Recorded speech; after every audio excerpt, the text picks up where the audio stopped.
À la suite du report de la confirmation des charges contre l'ex-président Laurent Gbagbo par la CPI pour insuffisance de preuves, les mouvements et associations des victimes de la crise post-électorale se sont concertés ce mercredi 5 mai 2013 à la mairie d'Adjamé, à l'initiative de l'honorable Alphonse Soro, l'un des plus jeunes députés de Côte d'Ivoire, très proche du président de l'Assemblée nationale, Soro Guillaume, et président de l'Alliance pour le changement.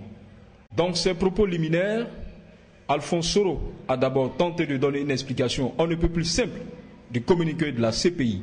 Ce qui nous réunit aujourd'hui, on a parlé du communiqué de la Cour pénale internationale. Moi, je résume le communiqué en une seule phrase. Au départ, on a dit on va faire venir des experts de justice, des droits de l'homme.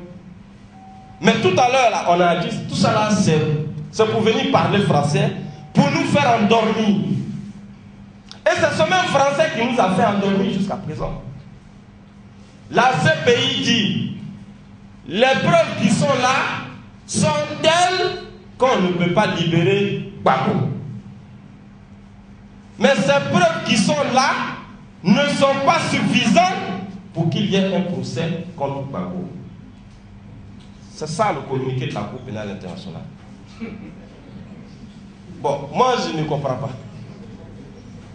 Je suis allé à l'école un peu, mais moi je ne comprends pas. Les preuves qui sont là sont telles qu'on ne peut pas le libérer. Mais ces preuves sont telles où on ne peut pas faire un procès. Ça veut dire quoi? Qu'est-ce que ça veut dire? Parents, chers amis, camarades jeunes, en réalité, c'est un jeu de mots. La CPI est en train de reculer face à la pression du camp Gbagbo. La CPI se laisse désormais manipuler par les hommes politiques. Rappelez-vous qu'une semaine avant ce communiqué, la chronique de la CPI, l'Union africaine a parlé de cette même CPI. Rappelez-vous que de plus en plus, dans le monde entier, des voix s'élèvent pour parler de la CPI et de sa crédibilité.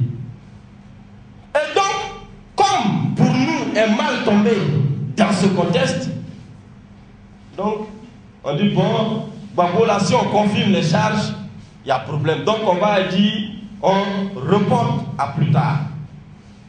Nous voulons avancer en Côte d'Ivoire parce que le processus de réconciliation veut avancer. Ensuite, il a instruit l'assistance quant aux conséquences de ce communiqué. Mais à peine que le communiqué de la CPI a été fait, on a pu constater les réactions. À Paris, c'est le camarade qui nous disait le champagne a coulé à flot. À Yopougon, dans certains quartiers, Ben l'Arabe nous a informé de ce que les gens ont dansé et chanté toute la nuit. Partout, ils sont en train de faire passer des mots pour dire on vous avait dit quoi? On vous a dit Gbagbo revient. Gbagbo est en train de faire ses valises, il revient. Et ils sont en train de danser. Maintenant, ceux de leur camp qui s'apprêtaient à discuter et à aller à fond dans la réconciliation ont commencé à dire attention, si nous on va dans cette affaire de réconciliation, on va dans leur affaire de RDR de Alassane Ouattara. Alors qu'il y a Gbagbo qui est en train de venir. Donc ça ne vaut pas la peine. Du coup, les positions politiques sont en train désormais de se radicaliser. La dynamique que nous avons enclenchée au niveau civil et militaire de retour de l'ensemble des exilés est en train d'être stoppée. Même jusqu'à ce matin, il y a un convoi qui a quitté Lomé pour venir. Il y a d'autres, depuis avant-hier, que le communiqué de la CPI est passé. Ils ont commencé à dire, bon si c'est ça, nous on ne va pas en Côte d'Ivoire, on va attendre que Gbagbo rentre d'abord. On n'est plus intéressé par leur affaire de réconciliation, donc vraiment on a caché. Enfin, il a demandé aux victimes et parents des victimes de tirer les conséquences quant à la conduite à tenir. La parole vous appartient pour dégager la conduite à tenir face à ce communiqué de la CPI que nous considérons comme une fuite en avant. Merci.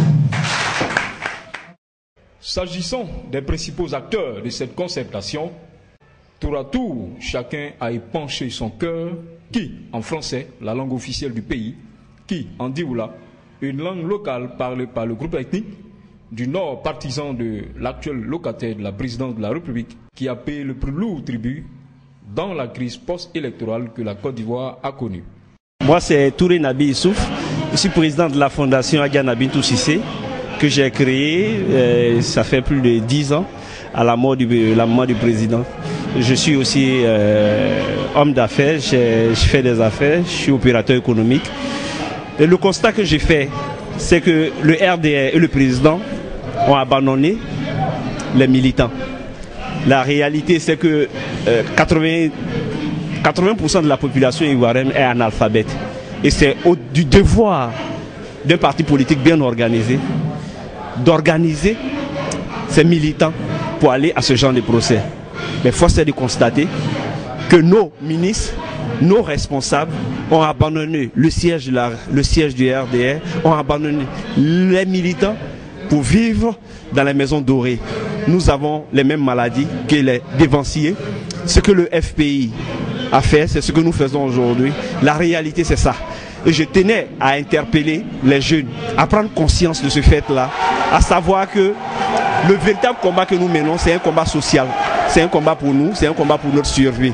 À nous de nous organiser pour créer une société civile forte pour mener ce combat contre l'impunité. Car la réalité, c'est que Gbagbo, nous sommes conscients que Gbagbo ne reviendra plus en Côte d'Ivoire. Mais il est du devoir des hommes politiques d'être du côté de la population. Et c'est ce que nous ne voyons pas. Le RDR n'a pas de mémoire. Tous ceux qui sont décédés, on a l'impression qu'ils n'ont pas existé. On a l'impression que toute la Côte d'Ivoire est amnésique. On a l'impression qu'il n'y a pas eu de morts en Côte d'Ivoire. On a l'impression qu'il n'y a pas eu 3000 morts en Côte d'Ivoire. Et c'est du devoir du gouvernement de toujours faire ressortir ce qui s'est passé pour que plus jamais cela ne se reproduise en Côte d'Ivoire. Et aujourd'hui, si vous voyez que je suis présent à cette manifestation, c'est parce que je vois que le torchon est en train de brûler. La CPI est en train de brûler le torchon. Et ce qui n'est pas normal. Nous qui sommes des élèves étudiants de Côte d'Ivoire, et nous qui avons écouté le message du président de la République, de prôner la non-violence dans les universités et dans les collèges, en tout cas d'estiper la violence et de ne pas se venger, surtout ne pas se venger sur la fac. Vous, écoutez monsieur, mais quand vous êtes à l'université, vous voyez des gens qui ont été victimes, des gens qui ont perdu des gens qui ont été assassinés sur la fac, et on vient dire allons à la réconciliation, et vous amenez les messages, vous portez les messages, c'est-à-dire vous véhiculez les messages du président de la République pour leur dire ah chers camarades, vous qui avez été victimes, laissez la justice faire son travail. Et aujourd'hui, la CPI se permet en tout cas de brûler le torchon en Côte d'Ivoire. Ou bien c'est une entrave à notre éducation, ou bien c'est, je ne sais pas, qu'ils nous disent ce qu'ils recherchent. Parce qu'on ne peut pas en tout cas aller à l'école et en même temps nous porter des problèmes. C'est-à-dire nous être entrave à notre réussite. Parce que ce n'est pas normal. Aujourd'hui, tout le monde est concentré. Écoutez, mais il y a les examens de fin d'année. Vous voulez revivre des gens qui ont perdu les parents? Est-ce que c'est l'occasion qu'ils vont aller à l'examen en pensant que les frères ont été assassinés par tel ou tel? Mais c'est ce qui n'est pas normal. Donc il fait très attention. Parce qu'ils sont en train de déchirer le tissu social. C'est aussi la réconciliation. Parce qu'on avait dit nous allons à la réconciliation. Mais aujourd'hui, ils sont en train de découdre ce qu'ils veulent aller à la réconciliation. Et ils sont en train de tourner le couteau dans la plaie. Ce qui n'est pas normal. Qu'ils fassent très attention.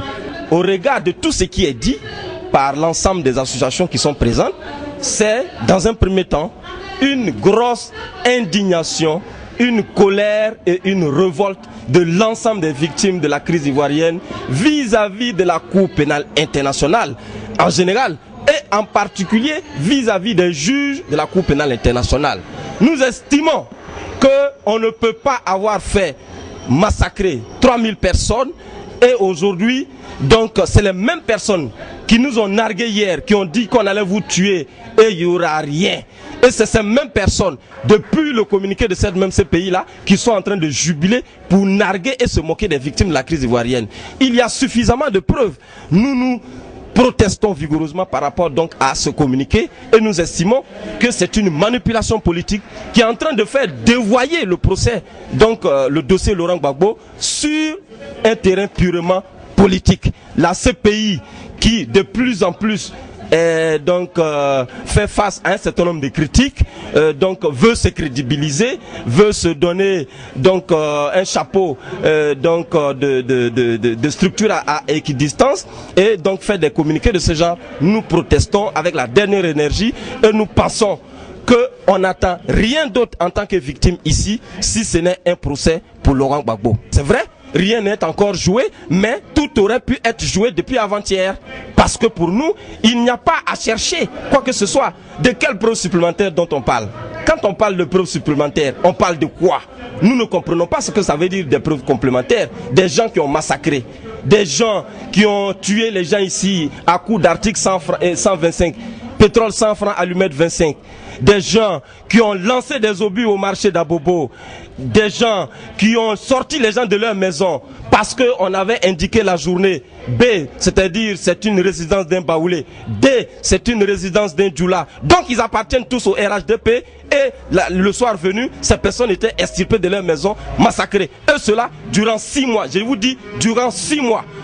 De quelle preuve on parle? De quelle preuve on parle? Oui, Monsieur le Président, est-ce que vous avez le sentiment que la décision, le communiqué de la CPI est comme une victoire pour l'autre camp? Il est évident que pour des gens qui narguaient les victimes en disant on va vous tuer, il n'y aura rien, il est évident que pour ces mêmes personnes qui depuis 1 an passent leur temps à narguer les victimes que nous sommes, nous qui avons perdu nos proches, que oui, rien ne va se passer et que Laurent Gbagbo va venir, si le comportement de la CPI tend à encourager ou à donner de l'eau à moudre, n'est-ce pas, à leur moulin, ces personnes peuvent, j'allais dire, jubiler. Et c'est parce que ces personnes jubilent que la CPI doit comprendre qu'elle est en train d'aller à un échec. Parce que cette même CPI, qu'est-ce qu'elle nous dira à partir du moment où c'est elle qui a, j'allais dire dans un premier temps, lancé un appel à témoins à l'endroit des victimes et qui à la suite a lancé un mandat d'arrêt et a procédé à l'arrestation de M. Laurent Gbagbo. Ce n'est pas 3 ans après qu'on va nous faire croire à autre chose. Nous n'attendons rien d'autre qu'un procès en bonne et due forme pour Laurent Gbagbo parce qu'il doit payer. Il faut donner un message au continent africain. Il faut donner un message aux dictatures africaines. Maintenant, si la CPI choisit de dire que désormais toutes les dictatures sont libres de tuer jusqu'à 3000 personnes et que après on pourra trouver des artifices donc juridiques pour relasser les personnes ou dire que donc ce n'était pas établi, il est évident que l'Afrique les victimes n'ont que les yeux pour pleurer.